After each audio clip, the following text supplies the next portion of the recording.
नमस्कार मेरे प्यारे दोस्तों। सबसे पहले तो आप सभी को खूब सारी बधाइयाँ।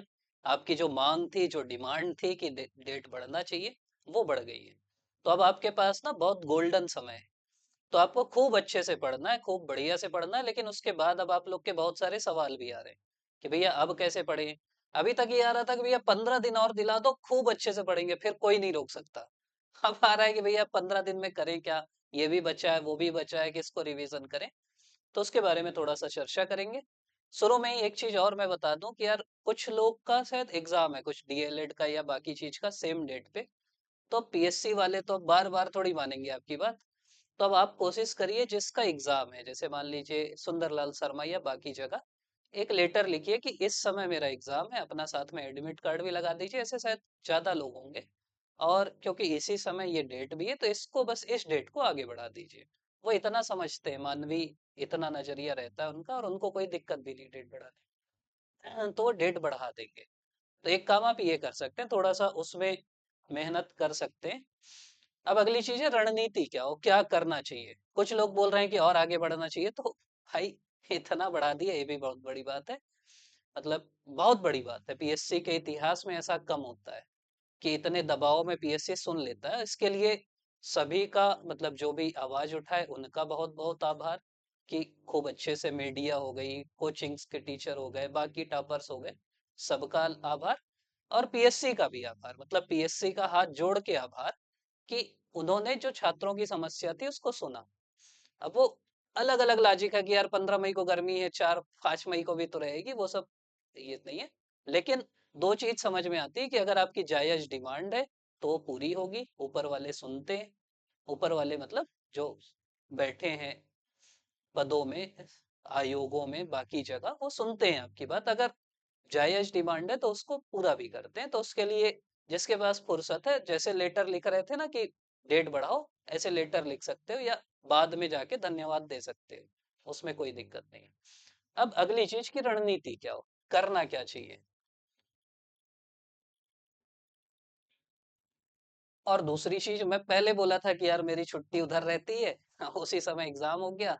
अब मेरे को भी मिल गया समय, तो मैं भी क्या करूंगा वो भी मैं थोड़ा सा चर्चा करूंगा, और मेरे को क्या करना चाहिए वो आप लोग कमेंट में बताना, क्योंकि लोकतंत्र है, सीधी सी बात है। क्या करना चाहिए, तो पहली चीज यार देखो, पेपर 1 और पेपर 2, मतलब भाषा और निबंध। आप लोग मानो ना मानो, या तो रिजल्ट आने के बाद मानोगे, ये दो पेपर हैं जो डिसाइड करेंगे आपका रैंक। और कोई पेपर डिसाइड नहीं करने वाला है, जैसा अभी तक जो ट्रेंड चल रहा है। बाकी पेपर में आप कितना भी खराब लिखोगे तो बहुत खराब नहीं आता, कितना भी अच्छा लिखोगे बहुत अच्छा नंबर नहीं आता। पेपर 1 ऐसा है कि जितना अच्छा लिखोगे उतना अच्छा आएगा, जितना खराब लिखोगे उतना खराब आएगा। पेपर 2 ऐसा है कि लोग 150 भी लाए हैं और 80 भी लाए हैं, तो बहुत मार्जिन है यहाँ। तो आपको दोनों में ना, यहाँ कम से कम आप 140 का टारगेट रखो, यहाँ कम से कम 120 प्लस तो रखो ही। 130 ही आ जाए वो और अच्छा है। तो दो चीज तो आपको रोज पढ़ना है, कुछ नहीं, मतलब पेपर 1 रोज पढ़ना है, और पेपर 1 में भी हिंदी को रोज पढ़ना है। हिंदी सबसे जरूरी है। हिंदी पढ़ोगे तो छत्तीसगढ़ी भी कुछ कुछ बन जाएगी। हिंदी में ही छत्तीसगढ़ी के वो जो हैं, क्या बोलेंगे आपके लेखक, तो वो सब आ जाता है हिंदी में। तो आपको हिंदी और बुद्धिमानी से पढ़ना है कि अच्छा यार आदिकाल रीतिकाल पढ़ लो ना, क्या दिक्कत है वो पढ़ने में। पत्रिका के संपादक एक बार रटना है कि कर्मवीर ये, उसके बाद फिर कुछ नहीं होता। एक बार पढ़ना है कि बीज वपन काल किसने कहा, फिर हो जाता है काम। तो एक बार रट लो, मैं ये बोल रहा हूँ, जो भी चीजें अनुस्मारक क्या है, एक बार रटना पड़ता है, प्रतिवेदन एक बार रटना पड़ता है, वो एक बार कर लो। तो पेपर 1 ऐसे कवर कर लो। पेपर 2 जो है, आपको टॉपिक पता है, मतलब कुछ टॉपिक जैसे मैं खड़े खड़े बता सकता हूँ कि यार छत्तीसगढ़ का बजट आएगा ही, छत्तीसगढ़ के 25 साल ठीक ठाक संभावना है, क्योंकि 25 साल रजत जयंती। नक्सलवाद बहुत ठीक ठाक संभावना है। अभी जो खेलो इंडिया ट्राइबल गेम हुआ या बस्तर ओलंपिक हुआ, वो जो खेल से संबंधित कल्चर वाली चीज है, उसकी ठीक ठाक संभावना है। छत्तीसगढ़ टूरिज्म फोकस में है। छत्तीसगढ़ की औद्योगिक नीति, मतलब ये पहले फोकस में था, लेकिन ऐसे कई टॉपिक रहते हैं जो पहले रहते हैं बाद में आ जाते हैं। तो ऐसे कुछ टॉपिक हैं जो आप ऐसे ही बता सकते हो। वो वाला जो जनजाति वाली चीज है ना, जनजातियों की समस्या, या कोई भी एक योजना, महतारी वंदन या कोई भी एक योजना। तो ये कुछ टॉपिक है जो आपको पता है, और कुछ ना अलग से करो, क्योंकि थोड़ा सा वो भी थोड़ा सा उनको भी तो बेइज्जती होती होगी कि 8 ऐसे बताते हैं, 8 में 4 फंस जाते हैं। तो भी कुछ नया खोज रहे हैं, सांस्कृतिक प्रदूषण टाइप की चीज। तो थोड़ा आपको खुद भी नए में आना है, थोड़ा अपने आप को भी अपडेट करना है, क्योंकि सब हम बता देंगे तो वही थोड़ी आएगा। थोड़ा सा अपने को अपडेट रखो। और कुछ थीम होती है, जैसे एक थीम है महिला, एक थीम है जनजाति, एक थीम है पर्यटन। तो इस टाइप की थीम होती है। एक थीम है खेल,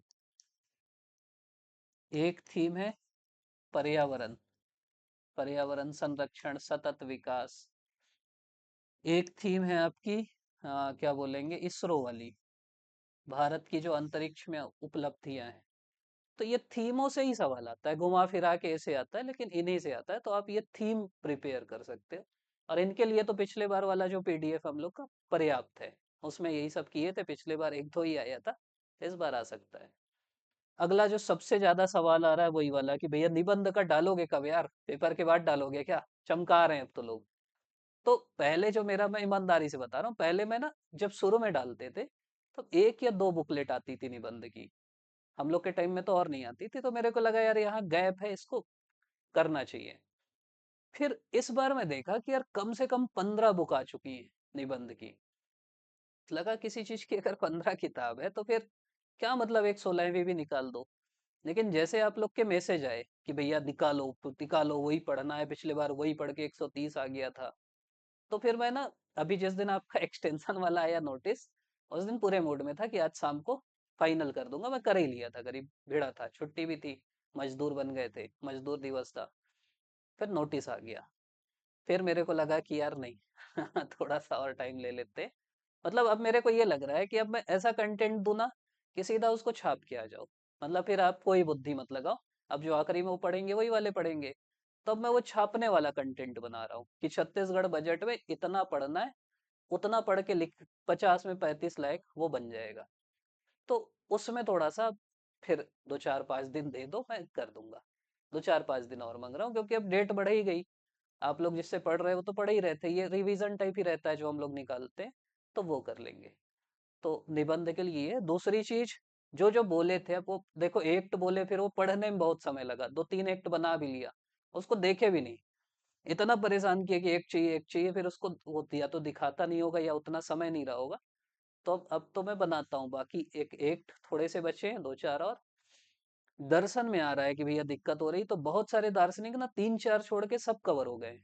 तो आप देख सकते हो 7 7 8 8 मिनट के वीडियो, मतलब बहुत लोग को पता भी नहीं। अभी एक आर्मी में है, वो जवान है, वो भी मेंस लिख रहे हैं। तो वो बता रहे थे दर्शन में, मैं बोला वीडियो तो है सर। तो मतलब उनको नहीं पता था।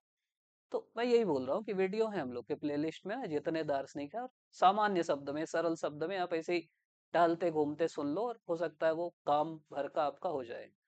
और एक दर्शन का भी बना लेंगे, इकोनॉमिक्स बोल रहे हैं वो भी बना लेंगे। अब जो जो बोलोगे वो सब बना लेंगे। तो कोशिश करते हैं, जैसे पेपर 7 पार्ट 3 बोले थे वो। और कुछ कुछ दिक्कत होती है, जैसे मैं जब पढ़ाता हूँ तो ब्लैक बैकग्राउंड कर देता हूँ। तो एक बच्ची फिर मैं फोन की, मतलब जूनियर है मेरी, बोली भैया आप यार ब्लैक में पीडीएफ भेजते हो, अब उसको प्रिंट करा रहे हैं, काला काला आ रहा है। तो फिर मेरे को समझ में आया कि सही बात है यार, लोग प्रिंट भी तो कराते हैं। तो वो सब गलतियां सुधारेंगे। और अभी आप लोग अपना पढ़ो, आखिरी का जब 14 15 दिन आएगा, हम लोग डाल देंगे। फिर बमबारी कर देंगे कि भाई जो नहीं पढ़ सकता अब इससे पढ़ लो। तो वो जो कर सकते हैं वो करेंगे।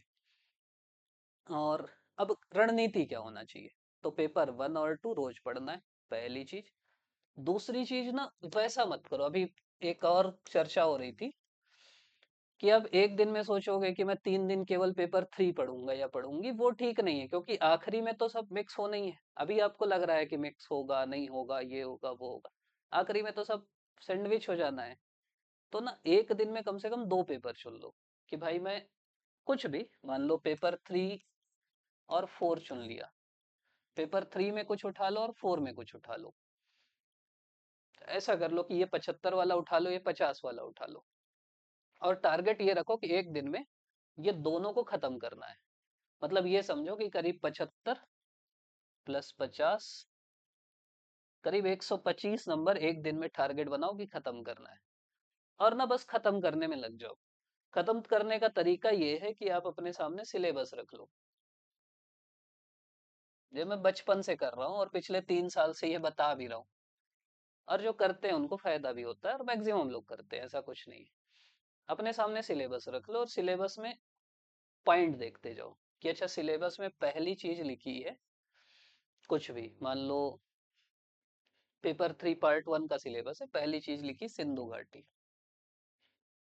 अब आप सिंधु घाटी के बारे में थोड़ा सा सोच लो कि अच्छा ये पूछ सकता है। सिंधु घाटी ऐसा है कि जो प्री में पढ़े या जो पुराना ज्ञान है ठीक है, अगर वो आएगा तो ठीक है, नहीं आया छोड़ो, मतलब इतना नहीं घुसना है। थोड़ा सा मेंस के हिसाब से कि पतन के कारण देख लिए 3 4, स्थल भाई पता होगा तो बन ही जाएगा, नहीं पता होगा चल देगा, कोई दिक्कत नहीं। तो इस टाइप का आप थोड़ा सा टॉपिक देखो, उसके बारे में देख लो। मान लो आर्य समाज लिखा है, तो थोड़ा सा आंख बंद करो, सोचो कि यार आर्य समाज में क्या क्या है। 1875 में बना, दयानंद सरस्वती बनाए, वेदों की ओर लौटो नारा था। और कुछ एक आध चीज सोच लो कि कुछ भी, कि यहाँ यहाँ विस्तृत था, यहाँ मुख्यालय था, ये आर्य समाज का ये ग्रंथ है, ऋग्वेदादिभास सत्यार्थ प्रकाश। ऐसा जो ध्यान है, इतना याद आ गया, आर्य समाज आगे बढ़ा दो।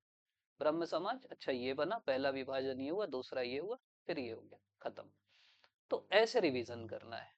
और कोई भी सिलेबस, जैसे इतिहास का जो सिलेबस है, भारत के इतिहास का बड़ा सिलेबस है, अब तुम उसको 3 दिन मत पढ़ो, मैं सीधा बोला एक दिन में निपटाओ, एक दिन में खत्म करना है। मतलब इतना जल्दी जल्दी पढ़ो ना कि कम से कम तुम्हारा 7 8 बार रिवीजन हो जाए। मतलब खेल उसी का है।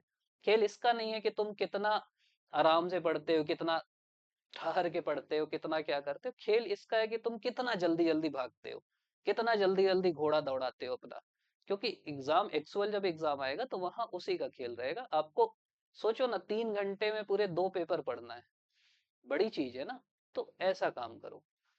अगला जो एक अब पर्सनल सलाह है मेरी, मैं ये बोलूंगा कि यार जो खासकर ऐसे पेपर हैं जैसे इतिहास का पेपर है,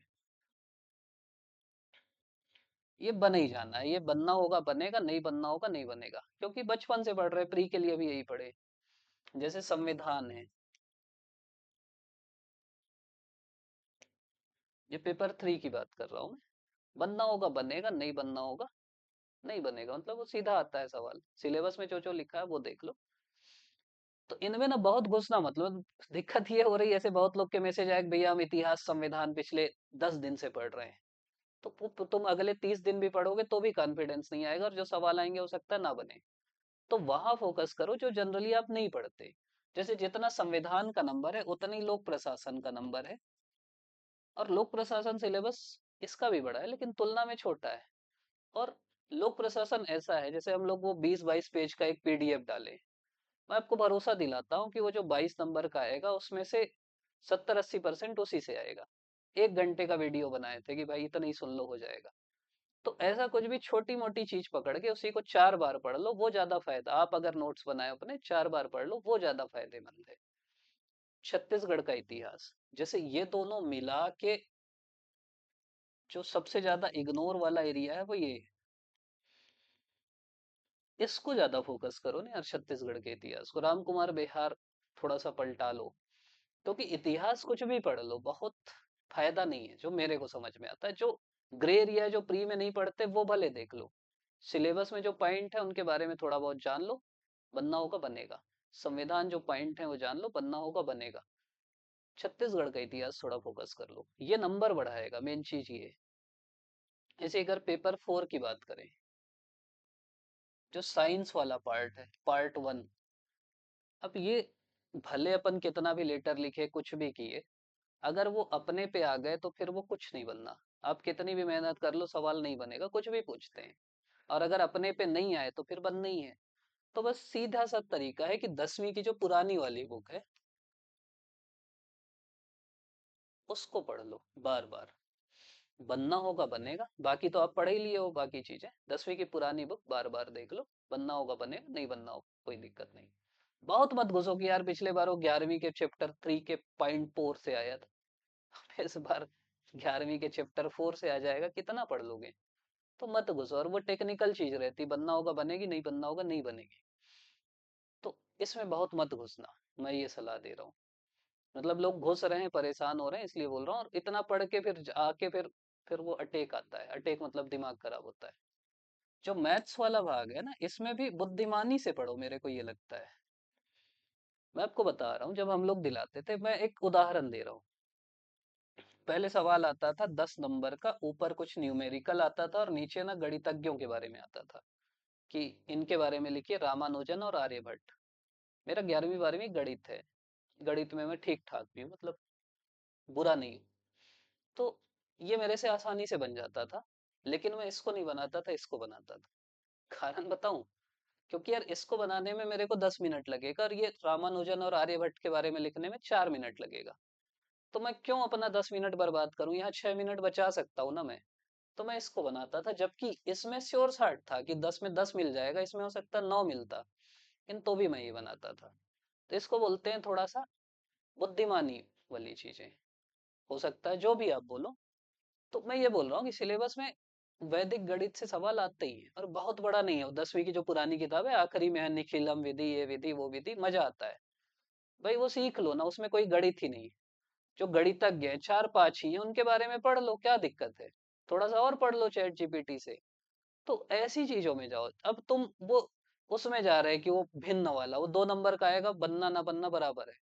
तो जो बन सकता है तुमसे आसानी से वो बना लो। और मैं तो सीधी सी सलाह दे रहा हूँ कि पिछले 7 8 साल के सवाल सॉल्व कर लो। आधे से ज्यादा सवाल वहीं से आएंगे। और नहीं आए तो छोड़ दो, कोई दिक्कत नहीं, दूसरों से भी नहीं बनेंगे। तो बस इतना ही करना है, बहुत नहीं। वो जो इनकम टैक्स है, बिल्कुल सरल चीज है, उसको कर लो। मतलब आप अपना एरिया आइडेंटिफाई करो कि क्या क्या सरल है, वो बनाना है मेरे को। कठिन नहीं बनाना है, कठिन छोड़ देना। मेरे से कई सवाल ना बनते थे कि अगर मैं उसमें दिमाग लगाऊं 4 नंबर के सवाल में बन जाए, मैं छोड़ देता था कि इसमें दिमाग लगाऊंगा 8 नंबर का छूट जाएगा। तो ये बुद्धिमानी होना चाहिए। जो तीसरा पार्ट है, जिसको मैं बार बार बोलता हूँ कि भाई ये सबसे नेग्लेक्टेड पार्ट है, और ये मेरे साथ भी हुआ था। मेरे साइंस गणित में तुलना में कम नंबर थे, ये वाले पार्ट में खूब नंबर था, क्योंकि मैं इसको पढ़ा था। लोग नहीं पढ़ते थे, आज भी नहीं पढ़ते। और बहुत सीधे सीधे चीज है, जैसे मानव पर्यावरण संघर्ष। बहुत सामान्य साधारण चीज है वो। आप उसको लेकिन सोचोगे कि मैं वहीं बैठ के लिखूंगा, वो बुद्धिमानी नहीं है। अब पहले से पढ़ लो यार, ये मानव पर्यावरण संघर्ष में ये चीजें, ये 4 पॉइंट लिखना है। पर्यावरण के लिए व्यक्ति का क्या कर्तव्य है, वहीं सोच के लिखोगे कि साइकिल चलाना है, वो मजेदार नहीं है ना। मैं खुद लिखा था वहीं सोच के, नंबर मिला था, लेकिन वैसा नहीं करना है ना यार, वो तो गलती थी मेरी। तुम पहले से नहीं जा सकते, 10 पॉइंट बना के जा सकते हो। तो वो चीजें करो। वायु प्रदूषण के कारण प्रभाव, निवारण के उपाय। तो एक दिमाग में बना लो। जो टेक्नोलॉजी वाला पार्ट है, जिससे पढ़ते हो, कंप्यूटर अभी तक जिससे पढ़े होगे, एक बार पलटा लो, देख लो। जो बेसिक चीजें हैं, न्यूक्लियर एनर्जी, सोलर एनर्जी, वो एक बार देख लो। तो इसमें ना फोकस कर सकते हो। और जो करंट ट्रेंड है, जैसे इसीलिए हम लोग वो विजन का भी डाले थे मेंस 365, ये क्वांटम कंप्यूटिंग अभी करंट में चल रहा है। बिटकॉइन करंट में चल रहा है। तो जो भी करंट में चल रहा है, किसी से भी हेल्प लो, चैट जीपीटी जैसी चीजों की, और वो देख लो एक बार। इसमें नंबर खींच सकते हो 75 में ना। अगर अब मेहनत किए तो 50 55 भी खींच सकते हो। तो फिर खत्म हो जाएगा ना वो वाला खेल, जो इधर आपको नुकसान हो रहा था। और यहाँ मेहनत करोगे तो यहाँ नंबर भी मिलेगा। पर्यावरण तो हम लोग बना ही दिए, 2 घंटे में खत्म कर दिए, उसी से हो जाएगा आपका। जिससे पढ़ रहे हो उससे करो, लेकिन अच्छे से करो। अब आते हैं पेपर 5 में। पेपर 5 में पहला है इकोनॉमिक्स। इकोनॉमिक्स में दिक्कत ये है, कोई यूपीएससी के सवाल उठा के पूछ रहे हैं, तो कर लो यार प्रैक्टिस। यूपीएससी के डाल दो पिछले 7 साल के सवाल, अपना सिलेबस डाल दो, और बोलो चैट जीपीटी को, चैट जीपीटी भैया बता दो कि कौन सा सीजीपीएससी में भी आ सकता है। जो आ सकता है बता देगा, बोलो भैया अब इसका आंसर भी बता दो। तो हो गया। तो एक तैयारी हो जाएगी आपकी, वो एक दो कॉपी करेंगे ही, वहीं से बन जाएंगे। दूसरा जो सिलेबस में लिखा है, जैसे अब राजकोषी घाटा है, अगर आप समझ गए ना, कंसेप्चुअल चीज है। इकोनॉमिक्स भी मेरा विषय नहीं है, लेकिन मैं अगर बोलोगे पढ़ाऊंगा। जैसे राजकोषी घाटा है, राजकोषी घाटा मतलब सरकार कितना लोन लेती है, मतलब जो उसके खर्च है और उसका जो आय है, उसको देखते हैं और बोलते हैं कि सरकार टोटल जितना लोन लेती है, क्योंकि वो दोनों बराबर हो जाता है, तो मेन सरकार का ऋण है राजकोषी घाटा। इसीलिए बोलते हैं कि खराब चीज है राजकोषी घाटा, 3% से ज्यादा नहीं होना चाहिए। अब उसके क्या क्या प्रभाव है, प्राथमिक घाटा क्या होता है, तो आपका अलग अलग चीजें हैं, राजस्व घाटा क्या है, राजस्व व्यय, पूंजीगत व्यय, कॉन्सेप्चुअल चीजें एक बार समझ जाओगे फिर दिक्कत नहीं होती। तो इनमें समझ एक विकसित करो इनके लिए। छत्तीसगढ़ के इकोनॉमिक्स में जो टॉपिक है, कार्यशील जनसंख्या, फैक्ट याद कर लो। प्राथमिक द्वितीयक तृतीयक इतने इतने परसेंट, इतने इतना जीडीपी में योगदान, काम खत्म हो जाएगा। तो ऐसे करके ना थोड़ा सा बुद्धिमानी से पढ़ो और थोड़ा इकोनॉमिक सर्वे पलटा लो। इकोनॉमिक सर्वे से ही सवाल आते हैं। कुछ नहीं तो पहला चैप्टर पढ़ लो और सभी चैप्टर का जो इंट्रो है वो पढ़ लो, जो चैप्टर से ज्यादा आता है वो देख लो। तो वो कर सकते हो। फिर आपका जो जियोग्राफी वाला पार्ट है, जियोग्राफी भी मैं बोलूंगा कि यार जो जो प्री में नहीं पढ़ते ना उसको पढ़ लो बस। बाकी बनना होगा बन जाएगा। तापी नदी के बारे में जो पता है वही लिखोगे, वो पढ़ने की जरूरत नहीं। थोड़ा सा बस ऑर्गेनाइज कर दो। और एनसीईआरटी से देख सकते हो कि हिमालय 4 भाग में, ऐसे ऐसे बांटोगे 4 भाग में होता है, ऐसे ऐसे बांटोगे तो 3 भाग में होता है। बात खत्म। जलवायु को प्रभावित करने वाले कारक ये 5 है। तो ऐसे करके बस एक आपके दिमाग में खाका बन जाए, और कुछ नहीं जियोग्राफी में। तीसरा आपका वही है, छत्तीसगढ़ का भूगोल। तो छत्तीसगढ़ का भूगोल आप पढ़े ही हो, जो प्री में नहीं पढ़े वो पढ़ लेना। कि वन आधारित उद्योग पूछा तो ये 6 उद्योग लिखना है। आपका क्या बोलते हैं, खनिज आधारित उद्योग पूछा तो ये 6 लिखना है। एक बस जमा लेना दिमाग में, उससे ज्यादा पढ़ने की जरूरत नहीं है। पेपर 6 आ जाए अपन। दर्शन में मैं बार बार बोलता हूँ कि इसमें भी जैसे वो इतिहास वाला चीज है ना, वैसे लोग दर्शन में डूब गए। क्यों डूबना है यार, 75 नंबर की चीज है। कोई कितना भी पढ़ लेगा उसका 45 से ज्यादा आना नहीं है। तुम कितना भी कम पढ़ोगे तुम्हारा 25 से कम नहीं आना। अब 25 से 45 की यात्रा करो ना, तुम 25 से 75 की यात्रा क्यों कर रहे? 25 से 45 की यात्रा का मतलब ये है। आज मैं एक उन्हीं से जो चर्चा कर रहा था, सेना में जो है सूबेदार, ऐसे ही वो भी दर्शन का बता रहे थे कि दिक्कत हो रही करके। मैं बोला मैं जब दिलाता था ना, एक संत एनसेलम है, उनका है ईश्वर सिद्धि हेतु सत्ता मूलक तर्क। ठीक। मैं बस 2 चीज याद किया था, एनसेलम मतलब एमपी या पीएम याद किया था।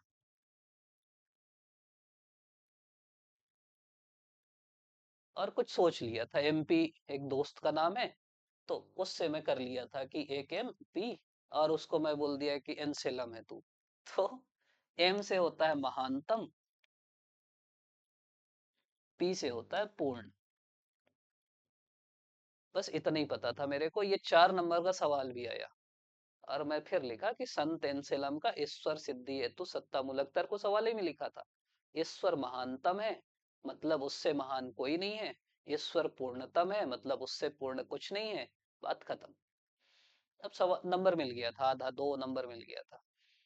तो बस इतना ही पता है मेरे को एनसेलम के बारे में। कुछ भी पूछेगा मैं यही लिखूंगा। कुछ पूछ भी दिया ना, एनसेलम ये था वो था, महान व्यक्तिवादी था, महान रूढ़िवादी था, मैं लिखूंगा कि हाँ महान व्यक्तिवादी था, महान रूढ़िवादी था, क्योंकि वो बोला कि ईश्वर महान है, क्योंकि उससे महान कुछ नहीं है। ईश्वर पूर्ण है, क्योंकि उससे पूर्ण कुछ नहीं है, इसलिए ईश्वर महानतम भी है और पूर्णतम भी है।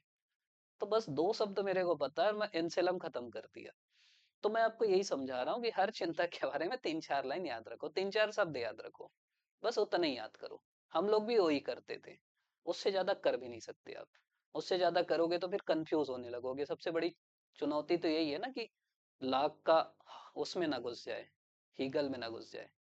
तो एक ऐसा करके कोशिश करो। और वीडियो में इसीलिए उस समय बनाया था, 2-4 बच्चे उनका बना देंगे, तो उससे आप देख सकते हो, एक आइडिया लग जाएगा अनुभववादी क्या होते हैं, रूढ़िवादी क्या होते हैं, बाकी क्या होते हैं। और बोलोगे तो एक है मेरे दिमाग में कि यार एक मैराथन टाइप का बना ले, कि पता लगे कि अच्छा ये चिंतक कौन है, ये चिंतक कौन है। दर्शन में घुसना मत, मैं ये बोल रहा हूँ। और हम ना चिंतक ही में घुस जाते हैं। आखिरी में बहुत सारे टॉपिक दिए हैं, विसल ब्लोअर दिया है, भ्रष्टाचार दिया है, वो क्यों नहीं पढ़ते अपन? वहां तक थक जाते हैं। जबकि वो पहले पढ़ो। शुरू में जो दिए हैं सरल सरल टॉपिक वो पहले पढ़ो। वो 25 से 35 की यात्रा तो वही करा देंगे, फिर 35 से 45 की यात्रा इसी कर लो। बहुत लंबी यात्रा नहीं करना है इसमें। समाजशास्त्र, समाजशास्त्र सीधा सीधा सा है, जो सिलेबस में दिया है वो पढ़ो, थोड़ा सा टेक्निकल हो जाओ। समुदाय दिया है उसकी एक परिभाषा याद कर लो, समाज की एक परिभाषा याद कर लो, और उसकी विशेषताएं पढ़ लो। ये भी आधा में पढ़ा दिया था, फिर रुक गया था रुक गया था, आप लोग नहीं देख रहे थे करके रुक गया था, उसको खत्म कर देंगे। और रखिए, मोटी मोटी किताब लेके आया था लाइब्रेरी से। तो मेन क्या होता है ना कि खुद पढ़ना अलग होता है, पढ़ाने में ना फिर पता नहीं मेरा अलग स्वभाव, मैं जब तक खुद अच्छे से नहीं पढ़ता नहीं पढ़ा पाता, तो इसलिए कम पढ़ा पा रहा हूँ, वो भी एक कारण है। तीसरा है छत्तीसगढ़ का सामाजिक परिदृश्य।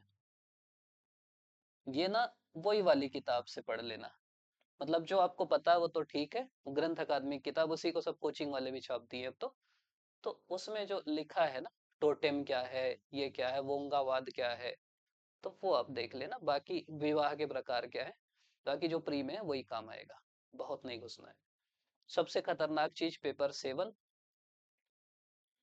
इसको थोड़ा सा डिटेल में पढ़ लो, मैं ये सलाह दूंगा यार। गूगल में ही लिख दो, एक्ट का नाम लिखो, उसके बारे में जो जो रहता है ना वो गूगल एआई मोड, आजकल तो आईपीएल में भी खूब ऐड आ रहा है, आ जाता है।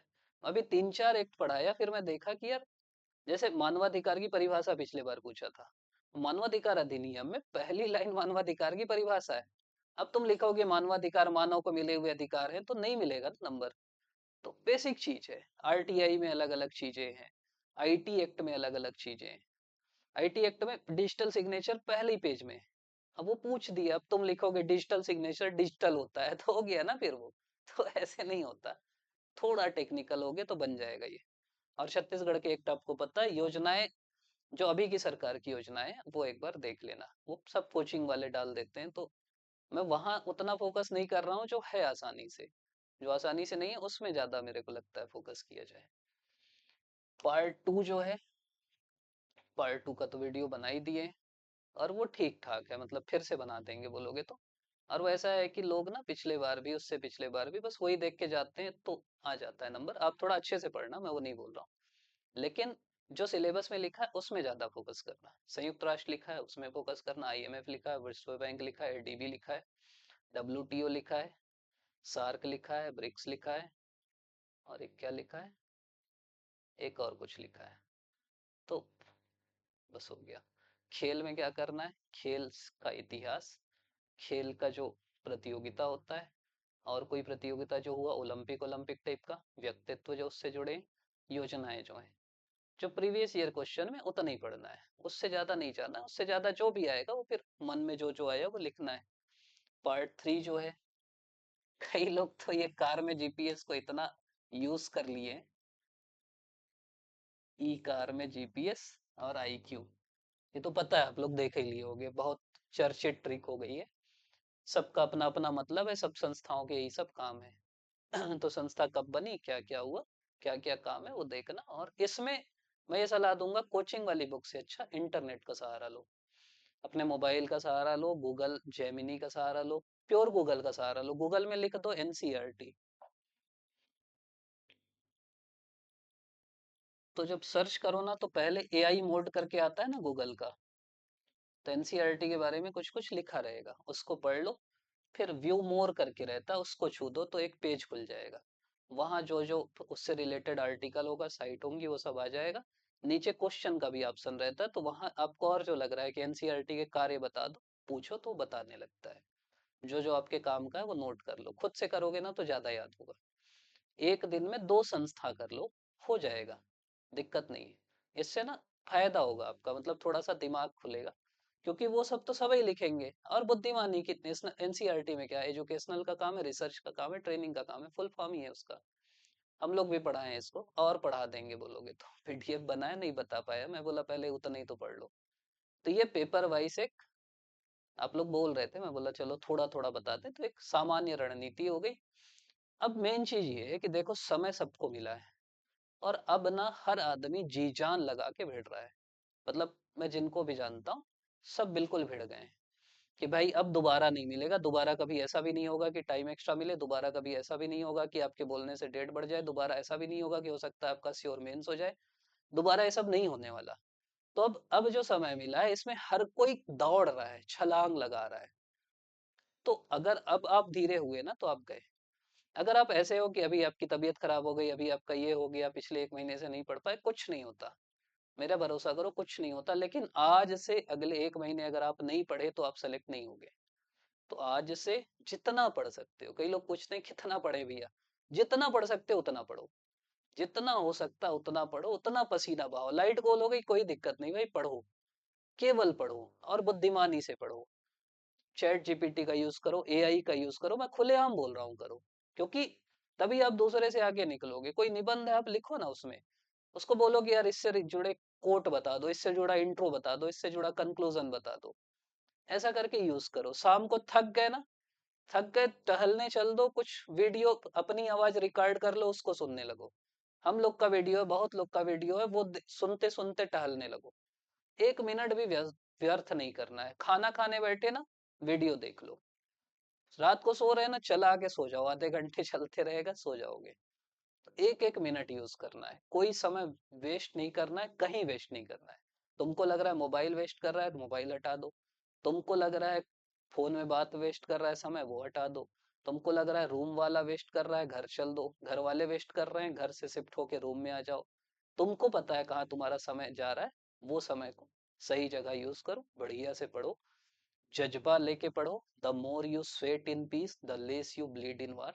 जितना ज्यादा तुम अभी मेहनत करोगे, जितना ज्यादा तुम अभी पसीना बहाओगे, उतना कम तुमको दिक्कत होगी जब मेंस आएगा। तो बस पॉजिटिव माइंडसेट से पढ़ते रहो। कुछ नहीं है, दूसरे को मत देखो कि ये इतना पढ़ लिया, मेरा ये छूट गया, मेरा वो छूट गया। सबका छूटा है। बस एक मंत्र है, अब भिड़ के रिवीजन करो। मत सोचो कि यार 5 मई हो गया। तुम अभी तक 15 मई वाले मोड में पढ़ रहे थे ना, कि रोज रिवीजन करना है, रोज जल्दी जल्दी पढ़ना है। उसी जल्दी जल्दी वाले मोड को पढ़ते रहो। तुम ये मानो कि एग्जाम 15-16 मई को ही है, तब तक मेरे को खत्म करना ही है। उसके बाद फिर भड़बड़ भड़बड़ खत्म करते जाओ। मैं बोल रहा हूँ 6 बार रिवीजन करो, 7 बार रिवीजन करो, 8 बार रिवीजन करो। इतने बार कर लो कि दिमाग भी थक जाए कि भाई वही वही क्यों पढ़ा रहा है यार। दिमाग बोले तुमको, तुम बोलो पढ़ अभी 5-6 तारीख तक पढ़ना ही है तेरे को। तो ऐसे जब करोगे ना तो सेलेक्ट पक्का होगे। और कोई भी दिक्कत होती है तो बिल्कुल बताना। से मैक्सिमम लोग ग्रुप में जुड़े ही गए। जो नहीं जुड़ा है वो, मेंस का एक ग्रुप है हम लोग का, तो इसमें व्हाट्सअप कर दीजिएगा। और किसी को कोई भी दिक्कत है, आप लोग ग्रुप में भी हो तो भी इसमें व्हाट्सअप कर देना। मैं अब तो कोशिश कर रहा हूँ कि थोड़ा सा मैं भी फ्री हुआ हूं, तो अब मैं कोशिश कर रहा हूँ कि तुरंत रिप्लाई करूँ, तो भी छूट जाता है क्योंकि नंबर वो हो गया। तो जरूरी मैसेज नीचे हो जाता है, तो भी कर देना। अगर एक बार रिप्लाई ना कर पाऊँ, 2 बार कर देना, 3 बार कर देना। और जो पीडीएफ हम लोग, मैक्सिमम पीडीएफ ना आप लोग, एक सीजीपीएससी विथ राजन है, एक श्रीजी एकेडमी है, दोनों के टेलीग्राम चैनल में जाना, फाइल वाले सेक्शन में जाना, मिल जाएगा। जो नहीं मिल रहा है, मतलब फिर से डाल देंगे, और क्या कर सकते हैं। और अभी फिर से कोशिश कर रहे हैं बनाने की, तो वो भी जल्दी अपलोड कर देंगे। आप लोग अभी तक देख रहे, इतना प्यार दे रहे, इसके लिए आप सभी का बहुत बहुत धन्यवाद।